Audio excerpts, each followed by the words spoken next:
시청자 여러분 안녕하십니까? 뉴스 한입의 박한입입니다. 그럼 오늘의 뉴스를 시작하겠습니다. 오늘도 윤석열 전 대통령에 대한 소식입니다. 본격적인 영상 시작에 앞서 오늘 이 뉴스가 묻히지 않고 더 많은 시청자들에게 알려질 수 있도록 영상 좋아요와 구독 그리고 공유 한 번씩 정중히 부탁드립니다. 비상계엄 선포의 정당성을 두고 헌법재판소에서 치열한 법정 공방이 벌어졌습니다. 피청구인 측은 당시 상황을 국가 존립이 위태로운 절박한 상태로 규정하며 야권이 제기한 장기 독재 의혹을 정면으로 반박했습니다. 계엄 선포 시부터 해제 시까지 6시간 걸렸습니다. 새벽에 계엄 해제를 위한 국무회의를 소집하는데 시간이 좀 지체됐습니다. 국회의 계엄 해제 요구 결의안이 통과됐는데 대통령이 국방부 지하에서 국회법 책이나 보고 앉아가지고 국무회의 소집을 태만히 했다 하는데 그렇지 않습니다. 비서실에서 벌써 국무회의 소집을 시작했습니다. 그렇지만 이게 새벽에 나오는데 시간이 좀 걸린 것뿐입니다. 그래서 국무위원들이 빨리 안 오기 때문에 일단 국방장관과 계엄사령관을 불러서 군의 계엄 상황을 먼저 종료시키라고 했고, 그래도 기다리는데 국무위원 소집이 다 안 되다 보니 제가 먼저 계엄 해제 대국민 담화를 했습니다. 국민들께서 처음에는 이런 과거와 같은 계엄도 아니고 이런 계엄을 도대체 대통령이 왜 선포했는지 어리둥절해 하셨습니다. 그러나 얼마 지나지 않아 많은 국민들이 나라가 얼마나 절박한 상황이 됐는지 알게 되셨습니다. 이게 특검에서는 장기 독재를 위한 장기 독재요. 임기를 제대로 마무리하는 일도 지금 숨이 가쁜데 장기 독재를 뭘 어떻게 한단 말입니까? 시켜줘도 못합니다.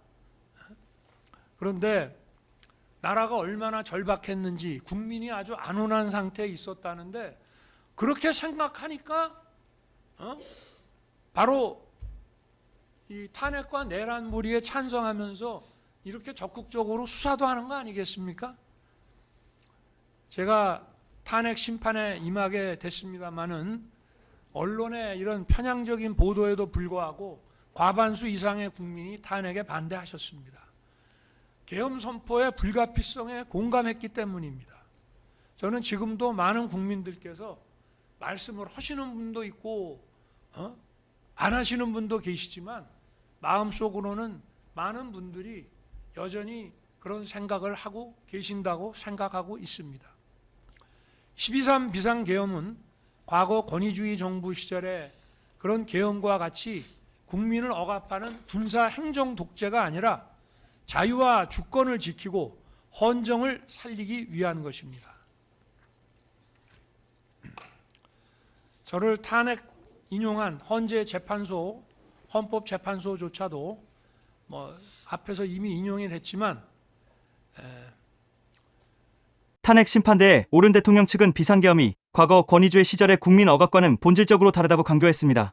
특히 야당의 입법 폭주와 국정마비 시도로 인해 국가 원수로서 막중한 책임감을 느껴 내린 불가피한 결정이었다는 주장입니다. 이제 다시 관련 영상부터 보시죠.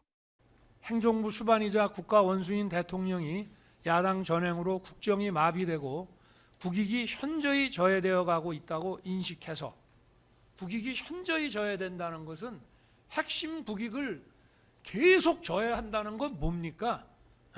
애국 세력입니까? 반국가 세력입니까? 이런 상황을 타개해야 한다는 막중한 책임감을 느끼게 된 것으로 보인다.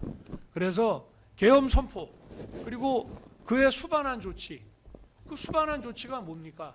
국회에 질서유지 병력을 투입하고 선관위에 보안 점검 인력을 투입한 것이 계엄 선포에 수반한 후속 조치입니다. 딱 두 가지 했습니다.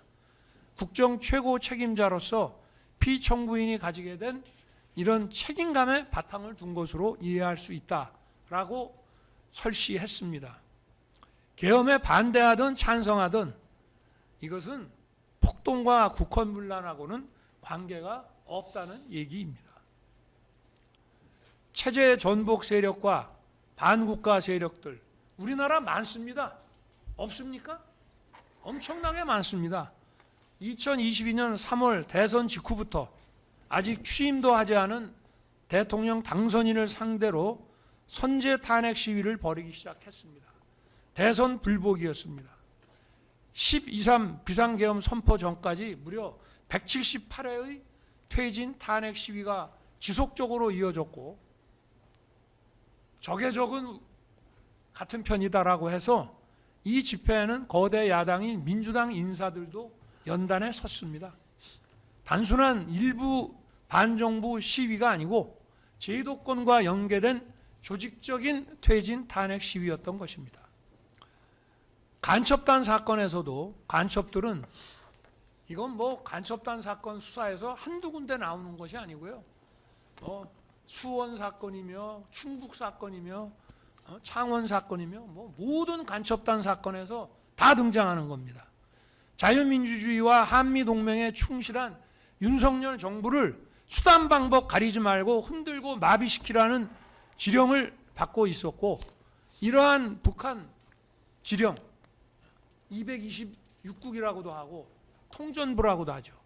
전파 공유하면서 쉴 새 없이 국내의 많은 세력들과 국론을 분열시켜왔고, 민주당도 결국은 윤석열 정부 흔드는데 이들과 연계해서,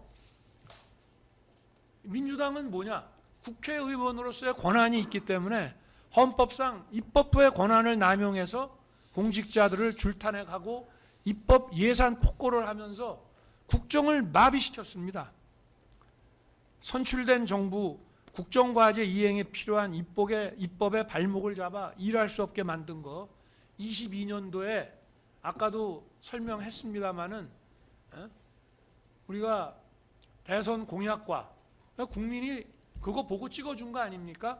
그리고 인수위에서 만든 국정과제, 그거 시행하기 위해서 법안 77개를 제출했지만 단 하나도 통과시켜주지 않았습니다. 이거는 우리 헌정사에 유례가 없는 것입니다. 이것뿐만이 아닙니다. 그 이후부터 자유민주주의와 시장경제라는 헌법 질서, 우리 안보와 경제의 주춧돌인 한미동맹, 북핵 위협에 대응하기 위한 한미일 안보 협력에 충실하게 매진하는 정부를 거대 야당이 아까 말한 그런 체제 전복 세력, 반국가 세력들과 손을 잡고 국회의 헌법상 권한을 남용함으로써 식물정부로 만들어 갔습니다. 우리가 일본이 좋아서 일본하고 손잡은 줄 아십니까? 북한의 핵미사일 위협에 대응하기 위해서 한국과 일본, 한미일 간의 해군 공군 협력은 불가피한 것입니다. 특히 북핵 위협에 대응하기 위한 한미 동맹을 핵 기반으로 강화했습니다. 그게 바로 23년 국빈 방문 때 맺었던 워싱턴 선언입니다. 또 한미일 해공군 협력을 통해서 공동으로 북한의 미사일에 대응하는 것을 집요하게 방해했습니다. 2024년 여름에 북한의 우크라이나전 대규모 참전과 이에 대한 대가로 러시아의 지원이 있었습니다. 이것이 우리 안보에 심각한 경고등을 켜게 만들었습니다. 첨단 무기 기술과 자금이 들어오게 된 것입니다. 또 현대전의 총알라고 하는 이 드론전 참관도 매우 기묘한 상황이었습니다. 신원식 당시 국방장관이 우크라이나 전선에 모니터 팀을 파견하려고 했습니다. 거대 야당은 극력 반대하며 신원식 장관의 탄핵을 추진했습니다. 법사위에서부터 시작했습니다. 북중로 편에 서서 국방장관을 쫓아내겠다고 한 것입니다. 결국 그만뒀습니다.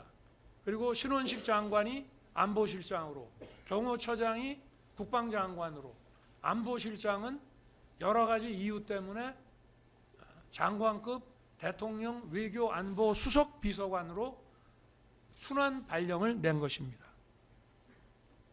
그런데 이러한 인사가 무슨 계엄과 내란을 위한 인사라고 하는데, 그러니까 소설이고 망상이라고 하는 것입니다.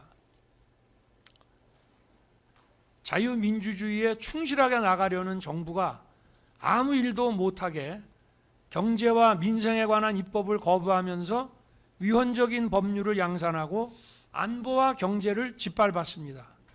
핵심 국익을 훼손하는 법률을 반복 상정함으로써 대통령의 거부권을 유도해서 국론 분열을 야기했습니다. 국정원의 대공수사권 폐지에 이어서 국가보안법 폐지를 추진함으로써 체제 전복을 빌드업했습니다. 국보법이 폐지되면 인공기 흔들고 다니고 차에다 부착하고 다녀도 아무 문제 안 되는 거 아시죠? 국가 기밀과 첨단 산업 기술이 중국으로 줄줄이 유출되는 심각한 현실에서 간첩죄 개정도 반대했습니다. 중국의 반간첩법에 대한 최소한의 상호주의 대응도 못하게 했습니다. 국가안보에는 방산기술과 산업인프라 확충, 방산시장 확대와 방산협력 국가 간의 연대가 매우 중요합니다. 거대 야당이 장악한 국회는 방산 수출에 국회 동의를 받으라는 법안을 추진해서 자유진영 국가들과의 안보 협력에 칼을 들이대고 북중러가 반대하는 방산 수출에 제동을 걸고 방산기술 보완을 위태롭게 했습니다. 지금은 방산 수출할래도 쉽지 않습니다. 우리 방산 수출하는 이 무기의 핵심 기술들이 대부분 미국 겁니다. 미국이 오케이 안 해줍니다. 지금은. 핵심적인 안보 예산에 대한 거대 야당의 폭거를 보면 기가 막힙니다. 북한의 핵과 미사일 공격에 신속하게 대응하기 위한 감시 정찰 자산과 미사일 방어 요격 시스템 사업 예산을 대폭 삭감해서 사업 추진이 불가능하게 만들었습니다. 북핵과 미사일에 대한 확실한 대응은 안보뿐만이 아니라 국가 위험도를 줄임으로써 투자 유치와 경제 활성화에 매우 기여한 것입니다. 또 국방 인력의 허리에 해당하는 부사관과 초급 간부에 대한 열악한 처우로 이 사람들이 전부 퇴직을 합니다. 이건 매우 중요한 일입니다. F-35 몇 대 가지고 있는 것보다 이런 전문성 있는 인력을 장기 근무로 유도하는 것이 우리 국방력 강화에 또 국방력이 훼손되지 않게 막는 것에 아주 결정적으로 중요한 것입니다. 이러한 처우 예산도 풀어 막았습니다. 배정된 예산이 국민 세금 부담이 그렇게 큰 것도 아니었습니다. 누구 얘기를 듣고 이런 것을 실행하는 건지 이러한 핵심 예산만 딱딱 집어내서 삭감하는 것에 기가 찰 노릇이었습니다. 치안 예산과 관련해서 대표적인 부분은 마약 수사입니다. 이거 한 가지만 얘기하겠습니다. 치안에 대해서는. 마약 수사를 막기 위한 인건비 삭감과 특활비 폐지입니다. 이거 수백억입니다. 민주당 정부 때에도 마약 수사 조직을 경찰로 일원화했습니다. 이 마약 수사는 관록과 실력 있는 검찰의 마약 수사 조직, 여기 뭐 과거에 검찰 강력부에 계시던 분도 있습니다만은 이 마약 수사 조직이 엄청난 관록을 가지고 있었는데 이거 전부 폐지하더니 이번에는 아예 경찰 수사 예산까지 삭감했습니다. 마약은 미래 세대를 병들게 하는 것뿐만이 아닙니다. 여러분 혹시 초안전이나 하이브리드전 책을 읽어보셨는지 모르겠지만 마약 시장을 장악한 세력은 모든 범죄 시장을 장악합니다. 그래서 초안전이나 하이브리드전의 대상 국가의 정치, 경제, 사회를 장악하게 됩니다. 오늘날 이 수단 방법을 가리지 않는 이 부도덕한 초안전, 하이브리드, 비전투 전략 전술에서 바로 이 마약전에 대한 국가적 대응이 얼마나 중요한 건지 알면서도 일부러 무시하고 있는 것입니다. 왜 민주당은 마약 대응에 이토록 소극적이고 움츠러드는지 이해할 수가 없습니다.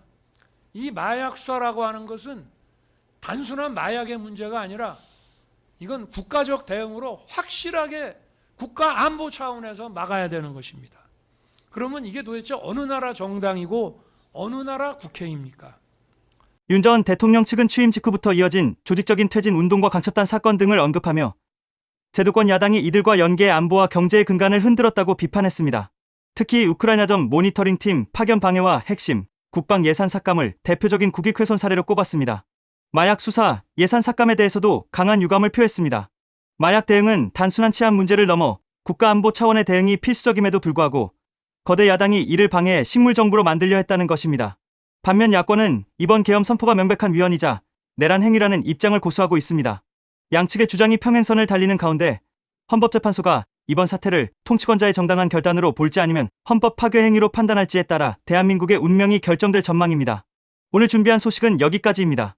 살아있는 경제 뉴스로 다시 찾아뵙겠습니다. 시청해주신 여러분 고맙습니다. 구독과 좋아요 꼭 부탁드립니다.